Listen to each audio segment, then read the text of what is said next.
خواب میں صندوق دیکھنا۔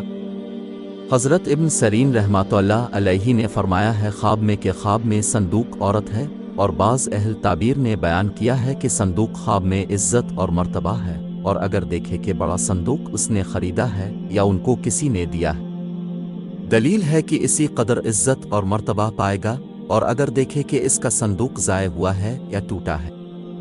دلیل ہے کہ اس کا مرتبہ کم ہوگا۔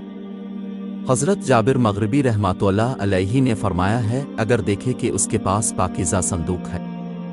دلیل ہے کہ اس کی عورت خوبصورت اور پاکیزہ ہوگی، اور اگر پرانا صندوق دیکھے تو اس کی تعویل اول کے خلاف ہے۔ حضرت جعفر صادق رحمۃ اللہ علیہ نے فرمایا ہے کہ خواب میں صندوق کا دیکھنا 3 وجہ پر ہے: اول عزت اور مرتبہ، دوم قد و مرتبہ کی بلندی، سوم عورت۔